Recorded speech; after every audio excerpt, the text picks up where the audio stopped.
Bonjour à tous et à toutes, bien-aimés dans le Seigneur, je suis ravie de vous accueillir dans ce nouveau temps du pain quotidien. Oui, il est 15 heures, l'heure est venue pour nous de nous asseoir à la table du Seigneur. Celle-ci est prête, nous allons partager ensemble une parole édifiante aujourd'hui. Nous avons pour thématique l'action concrète. L'action concrète. Avant tout, célébrons ensemble dans le cantique Boulou, n'est-ce pas, au numéro 263. Atat Mazu Tawolowe. C'est toi, Seigneur, le pain rompu, pour ceux qui veulent le chanter en français. Bonne écoute à tous et à toutes.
Oh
Alléluia. Alléluia au nom de l'Éternel Dieu. L'Éternel est merveilleux, l'Éternel est agissant. Et dans cette nouvelle journée, l'Éternel nous touche et nous localise. J'y crois. J'y crois fermement depuis ce matin. Depuis ce matin, il nous localise. Il nous a localisés depuis le Cameroun. Il t'a localisé depuis la France, la Suisse, là où tu es, dans un autre pays, dans un autre lieu spécifique. Il t'a localisé aujourd'hui. Nous sommes ravis de pouvoir entrer dans cette célébration qui s'accorde, n'est-ce pas, autant dans l'ouverture que dans le pain quotidien et dans le 18h aujourd'hui, bien-aimés dans le Seigneur. Je suis ravie de pouvoir nous partager aujourd'hui la thématique de l'action concrète. Oui, nous ouvrons ensemble tout au long de cette semaine les écluses des cieux, notre ciel, le ciel de notre Père, de notre Dieu. Et pour ce faire, commençons par invoquer le Saint-Esprit de Dieu. À cet instant, nous prions. Seigneur, notre Dieu, notre bon Père, béni sois-tu, Dieu le Père, Dieu le Fils, Dieu le Saint-Esprit, pour tout ce que tu as accompli depuis ce matin, depuis l'heure de notre réveil jusqu'à cet instant. Tu as conduit chacun de nos pas, tu nous as préservés des pièges de l'ennemi et tu nous accueilles maintenant dans ce temps de méditation où tu nous partages ta parole. Éternel, viens prendre le contrôle de toutes choses. Fais taire toute voix qui ne t'honore pas. Éloigne de nous toute forme de brouhaha et de tohu-bohu. Et donne-nous, Seigneur, d'être disposés, disponibles pour ta parole. Merci de nous fortifier. Merci de nous éclairer. Merci de veiller sur chacun d'entre nous et de nous protéger. Nous croyons que ta parole, Seigneur, va être amplifiée par ton Esprit Saint et que cette onction va pouvoir être déversée dans la vie de ton peuple, dans la vie de tous ceux-là qui nous écoutent et qui nous reçoivent aujourd'hui. Merci Seigneur Jésus pour ta présence manifeste dans notre vie. Oui, merci Dieu le Père, de ce qu'en toi nous pouvons toutes choses pour la gloire de ton nom. Oui, merci Saint-Esprit de localiser et de visiter chacun d'entre nous. Oh, je vois quelqu'un qui est en train de marcher. Merci Saint-Esprit de ce que tu as localisé cette personne. Sois avec nous encore et nous de même avec toi. Au nom de notre Seigneur Jésus-Christ que nous t'avons ensemble invoqué. Amen, amen, amen. Oui, bien-aimés dans le Seigneur, il est 15h. J'espère et je crois que vous avez été merveilleusement accueillis dans le 9h d'aujourd'hui. Il m'a réjoui le cœur. Celui-ci m'a fait beaucoup de bien et j'espère qu'il a pu faire du bien à votre âme également. Soyez fortifiés, ne perdez pas espoir. Nous sommes qu'au début de notre marche. La marche est encore grande et surtout l'Éternel a prévu beaucoup de choses sur notre chemin. Soyez attentifs aux éléments que l'Éternel posera sur votre route, aux personnes que l'Éternel amènera vers vous. Ne soyez pas des gens qui repoussent, mais soyez ceux-là qui accueillent. Accueillez ce que Dieu amène vers vous. Alléluia. Amen, amen, amen. Oui, l'action concrète. Nous avons besoin cette semaine que le Seigneur ouvre le ciel en notre faveur. Nous avons besoin que notre louange monte vers notre Dieu. Nous avons besoin que notre louange atteigne toutes les dimensions de l'existence. Nous avons besoin que notre temps de jeûne puisse être accueilli dans toute forme de fréquence de Dieu. Oui, l'Éternel est non seulement autour de nous, il est aussi en haut, il est aussi en bas, il est aussi à gauche, à droite, devant, derrière. Il nous entoure pleinement de sa présence. Et nous voulons, par notre action concrète, toucher son cœur. Alléluia. Alors, qu'est-ce qu'une action concrète? Pour cela, bien-aimés, je vais nous inviter à lire l'histoire d'une veuve. Nous la lirons dans la version de Luc. Je nous invite à lire Luc dans son chapitre 21, versets 1 à 4. Luc, chapitre 21, versets 1 à 4. Je vous partage la méditation de ce jour dans la version de Louis II. Il est écrit: Jésus, ayant levé les yeux, vit les riches qui mettaient leurs offrandes dans le tronc. Il vit aussi une pauvre veuve qui y mettait 2 petites pièces. Et il dit: je vous le dis en vérité, cette pauvre veuve a mis plus que tous les autres, car c'est de leur superflu que tous ceux-là ont mis des offrandes dans le tronc.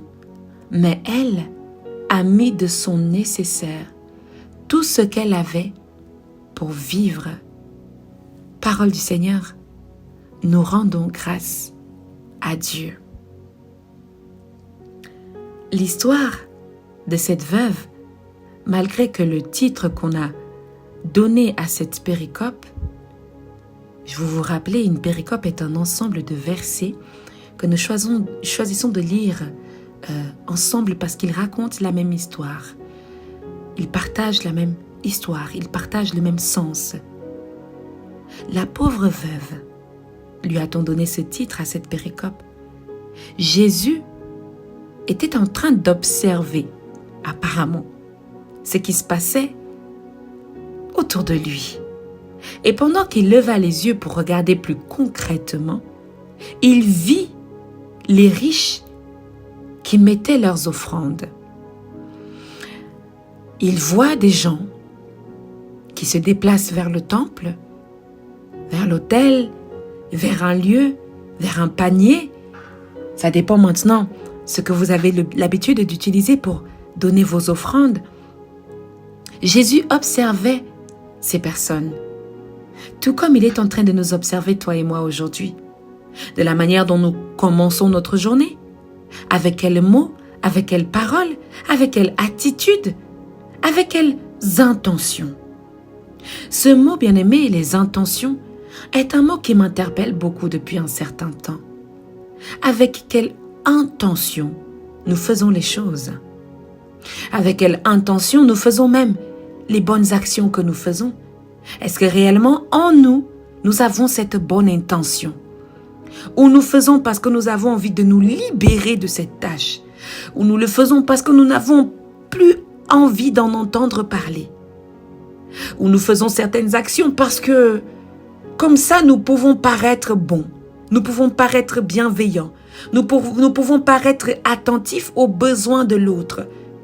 Tout comme parfois participer à une œuvre caritative, à une association, une organisation non gouvernementale. Parfois, nous participons, nous signons, oui, nous allons donner nos 1 franc, nos 10 francs, nos 1000 francs. Nous allons pouvoir donner des sous à cette œuvre. Et avec quelles intentions nous le faisons? Avec quelles intentions réelles nous donnons cet argent? Nous donnons cette aide. Nous offrons ce temps. Il vit des riches. Alors, c'est assez merveilleux, ce terme de riche qui apparaît dans la version de Louis II. Il vit des riches. Des riches entendus ici comme riches dans les finances. Des personnes aisées financièrement qui mettaient leur offrande, qui donnaient leur offrande. Il vit aussi une pauvre veuve. Regardez, ce contraste du riche à la pauvre veuve. Non seulement elle est veuve, mais elle est aussi pauvre. Non seulement elle est pauvre, mais elle est aussi veuve. C'est un détail de plus que nous avons vis-à-vis du riche. On décrit le riche tel quel, mais on y ajoute un adjectif qualificatif à cette veuve. Elle est pauvre. Contrairement au riche. Et dans sa pauvreté, on y entend maintenant aussi une question financière. Comparée à l'autre, elle a moins d'argent, elle a moins de revenus. Et Jésus fait ce constat. Je vous le dis, cette pauvre veuve a mis plus que tous les autres. Cette pauvre veuve a mis plus que tous les autres. Maintenant, ces autres ne comptent plus uniquement les riches qui étaient en face de cette veuve. Ces autres mettent dans le lot, mettent en commun ou en relation, dans un même groupe, toutes les autres personnes qui sont venues donner leurs offrandes, y compris les personnes de classe moyenne, y compris les personnes qui n'ont pas peut-être un revenu conséquent. Tous les autres, cette pauvre veuve a mis plus que tous les autres. Elle a mis plus que les riches. Elle a mis plus que les pauvres uniquement et qui ne sont pas veuves. Elle a mis plus que toute personne qui était là pour donner son offrande. Car c'est de leur superflu que tous ceux-là ont mis des offrandes dans le tronc. C'est de leur superflu. C'est de leur comment? Superflu. C'est pour cela que nous allons parler aujourd'hui d'une action concrète, de ce que signifie une action concrète. Une action concrète n'est pas une action superflue. Une action superflue est une action qui en dit de trop. Une action qui en fait trop. Une action qui n'est strictement pas nécessaire. Et parfois, nous faisons des choses moins dans les bonnes intentions et plus dans le superflu. Beaucoup de nos actions dans notre vie d'hommes et de femmes de foi, dans notre marche chrétienne, dans notre marche même d'évangélisation, nous faisons des choses qui ne sont même plus nécessaires, qui ne sont strictement pas nécessaires, parce que nous les faisons avec des intentions superflues. Nous voulons en faire trop. Nous voulons montrer que nous sommes trop malades. Nous voulons montrer que nous sommes trop touchés. Nous voulons montrer que nous sommes trop intelligents. Nous voulons montrer que nous faisons trop. Et cela décrédibilise nos actions. Nos actions perdent de leur crédibilité devant le Seigneur. Parfois, il y a des moments où nous en faisons trop dans notre foi. Nous nous jetons à terre. Et le Seigneur Jésus nous regarde en disant, « Je vous le dis en vérité, celui-là qui est de l'autre côté a fait plus que toi qui es pasteur depuis des années. A fait plus que toi qui te dit connaître. A fait plus que tout ce que tu ne pouvais imaginer. » Les actions superflues, le contraire ou l'opposé à nos actions concrètes. Commençons donc par définir ce que j'entends par action concrète. Bien-aimés dans le Seigneur, pour moi, une action est concrète quand elle est spécifique, quand elle est réalisable et quand elle nous permet d'évoluer. Et elle nous permet d'évoluer vers ce que nous nous sommes définis comme objectif à atteindre. Amen. Elle nous permet comment d'évoluer dans ce que nous nous sommes définis comme objectif à atteindre. Elle doit être spécifique. Spécifique, c'est d'avoir un but précis. Elle doit être claire et réalisable. Concrète, c'est-à-dire réalisable. Seigneur, j'ai 1 franc aujourd'hui dans ma poche. Je préfère te donner ces 1 franc parce que c'est ce que j'ai, que de te promettre de te donner 1000 francs alors que je ne les ai pas. Bien-aimé dans le Seigneur, une action concrète est une action spécifique, réalisable, qui te permet d'évoluer vers un but que tu t'es fixé à atteindre. Un but bien défini. Cette femme Je ne sais pas quel était son objectif. Mais de ce que je reçois qu'elle s'est dit, et ça c'est ma compréhension, mon interprétation, parce que nous avons tous des interprétations différentes selon ce que l'Esprit lui-même nous révèle et selon les connaissances que nous avons. Elle s'est dit que, Seigneur, moi, où je suis, voici tout ce que j'ai. Dans ma situation, voici tout ce que j'ai. Si ce que j'ai, ce sont mes 2 pièces, je te les donne. Je te donne ce que j'ai. J'aurais pu aller m'acheter à boire. J'aurais pu aller m'acheter à manger. Mais je préfère épargner pour ton œuvre. Je préfère amener tout ce que j'ai à toi. Je préfère amener tout ce que j'ai pour ton service. Pour ton service. Éternel,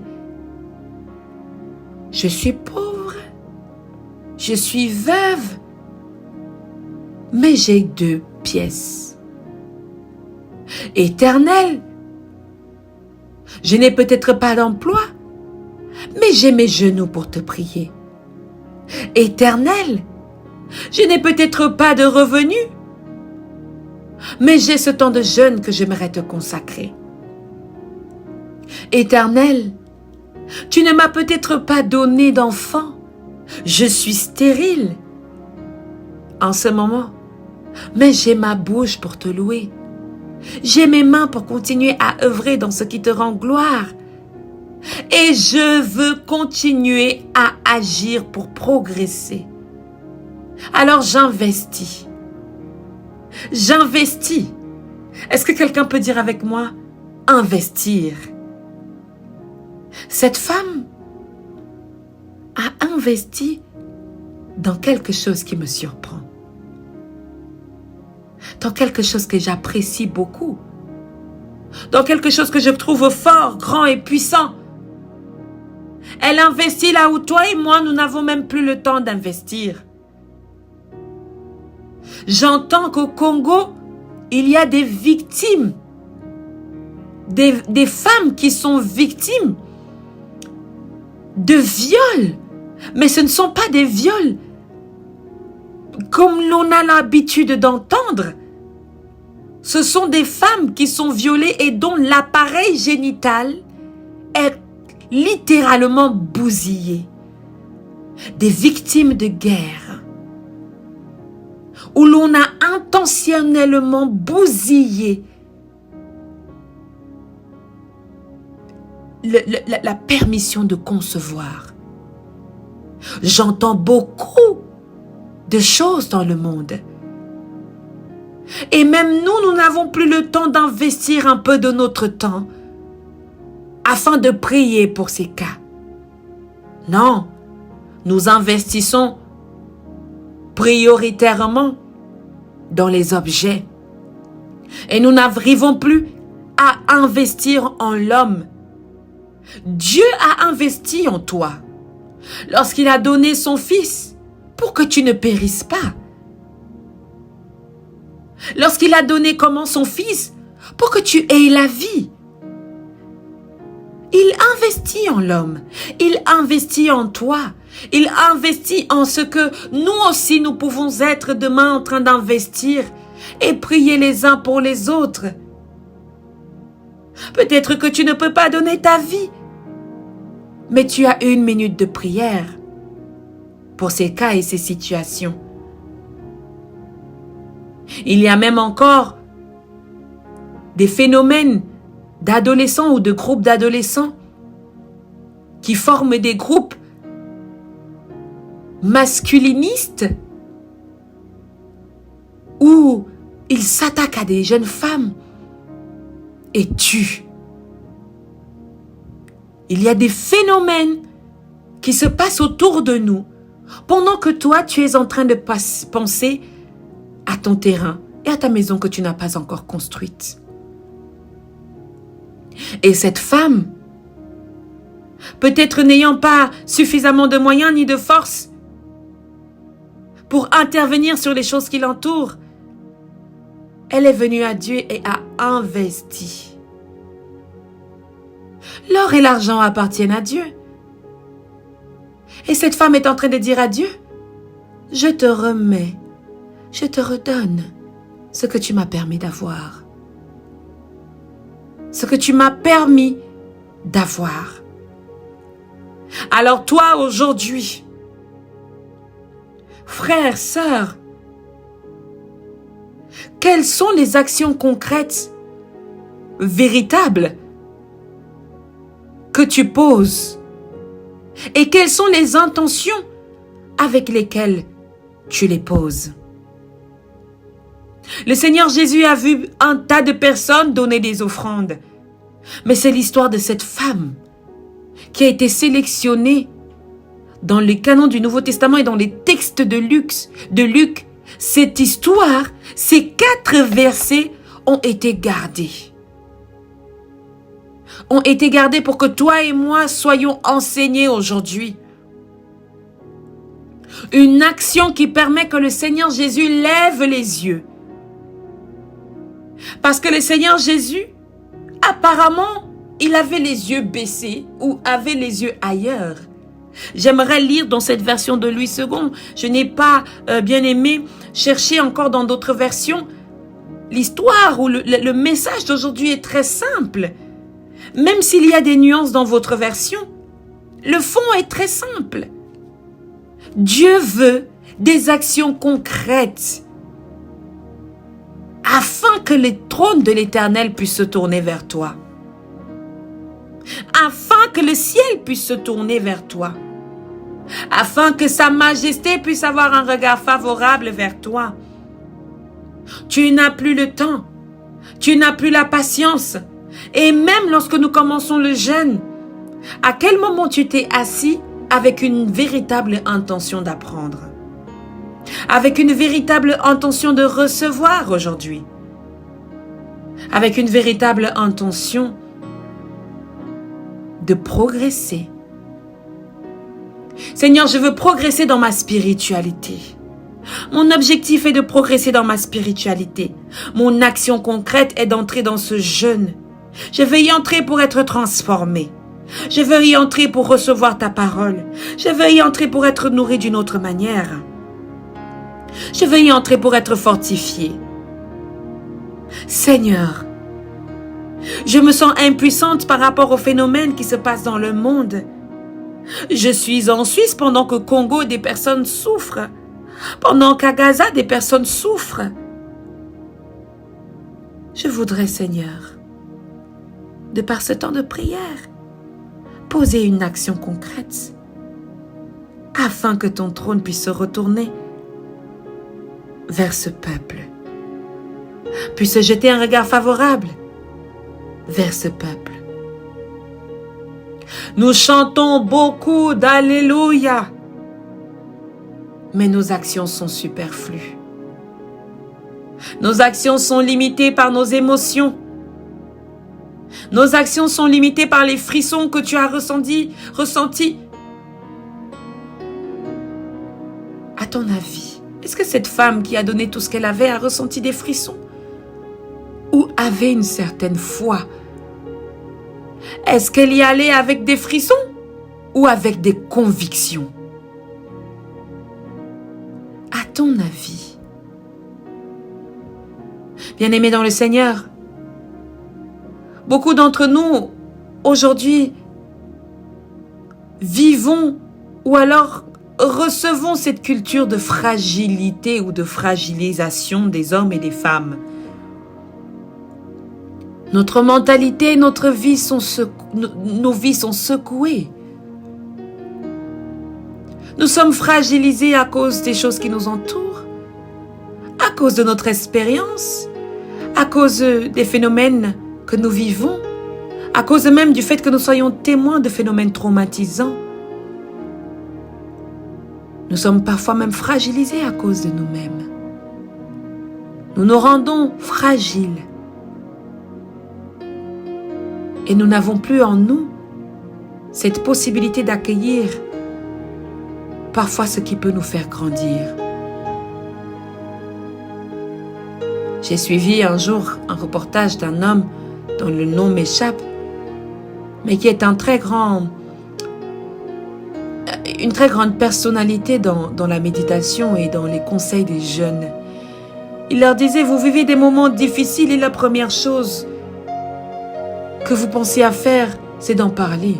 Oui, la société nous demande d'en parler. Alors vous en parlez à gauche, vous en parlez à droite, vous en parlez devant, vous en parlez derrière. Mais parfois, la force vient du silence que nous avons de ne pas parler de certaines choses. Et cette force fait de nous quelqu'un de particulier et nous donne un bagage, une certaine énergie qui nous fait vibrer. Maintenant, ce sont mes mots avec une autre fréquence. Je veux dire à quelqu'un que là-dedans, il y a un enseignement. Je ne sais pas si cette femme a laissé ses enfants à la maison sans boire ni manger. Elle était veuve et pauvre. Je ne sais pas si cette femme avait laissé une famille à la maison, avait laissé quelqu'un dans sa petite cabane et a dit à cette personne, a dit à cet enfant, a dit à cette fille, je m'en vais chercher à manger.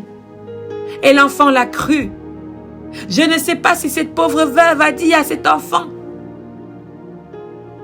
je m'en vais nous chercher à boire et à manger. Comme Abraham a dit, n'est-ce pas, à ses serviteurs, restez là. Nous allons adorer, nous revenons. Nous revenons.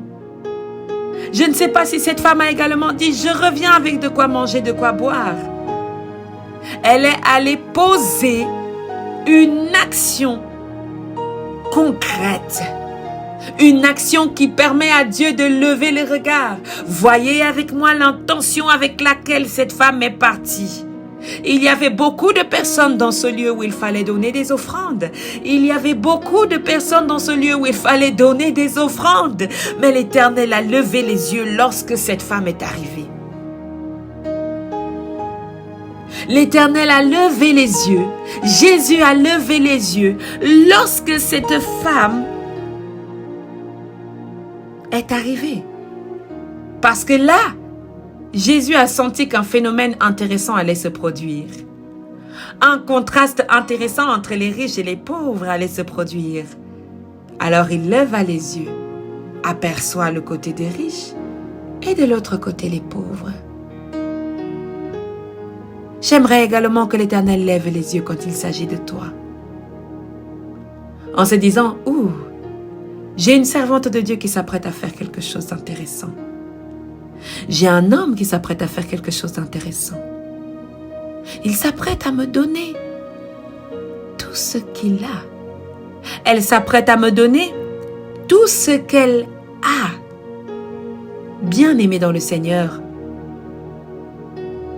l'action concrète n'est pas celle avec laquelle tu viens rempli de superflu. J'aime bien, des fois, il y a des gens qui disent « Oh, oh Seigneur, moi je, oh Seigneur, moi je. » Alors que l'Éternel voit en leur action du superflu. L'Éternel voit en leur action des choses strictement inutiles. Des choses qui ne touchent pas son cœur. L'Éternel n'a pas besoin de ton superflu. Il a besoin de ton action concrète. Arrêtons de décrédibiliser nos actions par le superflu, de décrédibiliser nos actions. Tu vois celui-là, Dieu t'a permis d'être riche. Dieu t'a permis d'être riche. Dieu t'a amené au sommet. Il t'a fait asseoir en face de tes adversaires. Maintenant, madame met des talons aiguilles pour critiquer ceux-là qui étaient comme elle. Maintenant, monsieur met et revêtit l'orgueil et l'ego pour critiquer ceux avec qui il marchait avant. Voyez-vous cela? Voyons-nous ensemble ce tableau de peinture? comment cela est peint devant nos yeux. Bien-aimé dans le Seigneur, l'Éternel t'a permis d'arriver jusqu'ici. Jette un regard favorable et prends la main de cette pauvre veuve. Accompagne-la pour donner son offrande. Accompagne-la pour marcher. Et lorsqu'elle dira « Oh, j'ai vu une dame. Oh, j'ai vu X ou Y. » Il dira « J'ai vu quelqu'un qui servait Dieu, qui m'a aidé. » Je vais vous raconter encore un témoignage que j'avais reçu d'une amie à moi qui était dans les transports publics. Elle avait vu une jeune femme avec des piercings partout et vêtue étrangement. Dans son âge, elle avait besoin de quelqu'un qui lui cède la place dans ses transports. Et puis, elle a regardé toutes les personnes qui étaient bien habillées. Toutes les personnes, je dis bien habillées ici, vous comprenez. Aucun, ni aucune de ces personnes ne lui a laissé la place. Mais celle qui lui a laissé la place était celle qu'elle-même avait jugée en disant « Mais qu'est-ce que c'est que cet accoutrement? Qu'est-ce que c'est que ces vêtements et ces piercings, etc. » C'est cette jeune femme drôlement vêtue qui lui a laissé la place. Et je lui ai dit à ce moment-là « Ne jugeons point. Le jugement est très proche de la bouche des croyants, des croyantes. Mais ce que j'aime en Dieu, c'est qu'il regarde au cœur. Il regarde au cœur dans les actions que tu poses. Il regarde à ton cœur. Alors que tu sois riche, que tu sois pauvre, que tu sois X, que tu sois Y, l'Éternel regarde à ton cœur. Voilà l'action concrète, là où elle commence. Elle commence dans ton cœur et non dans tes mains. Je vous laisse avec cette parole. Au nom de Jésus, je prie que l'Éternel se souvienne de vous et qu'il puisse dire, lorsqu'il a parlé également au sujet de cette femme, qu'il puisse dire, celui-ci, celle-ci a mis plus que les autres, a fait plus que les autres. Je ne te parle pas de crier au temple ni à l'église pour faire plus que les autres, mais laisse le Seigneur lui-même définir à quel moment où tu auras fait plus que les autres et que tu auras mis de ton nécessaire, n'est-ce pas, tout ce que tu avais ou que tu as pour vivre. Amen, amen, amen. Père, nous te bénissons, nous te disons infiniment merci, nous te rendons des actions de grâce de ce que tu agis, Père éternel, en chacun de nous. Donne-nous, Père, dans nos intentions de poser des véritables actions, que cela commence dans nos intentions et que cela puisse continuer dans nos actions. Que, Seigneur, tu te souviennes de nous, que tu regardes favorablement, Seigneur, nos initiatives. Nous le faisons de bon cœur. Seigneur, dans ce temps de jeûne, dans ce temps de prière, nous souhaitons également que tu puisses recevoir notre volonté de nous rapprocher de toi, avec sincérité, amour et avec l'entièreté de notre cœur. Dans le nom de notre Seigneur Jésus-Christ, nous avons ensemble prié. Amen, amen, amen. Bien-aimés dans le Seigneur, je nous dis à tout à l'heure 18h pour pouvoir rompre le jeûne ensemble et à 21h pour la prière inspirée. Soyez pleinement bénis dans le nom de notre Seigneur Jésus-Christ. Excellente suite de journée de jeûne et de prière dans le ministère de la clinique spirituelle. Amen.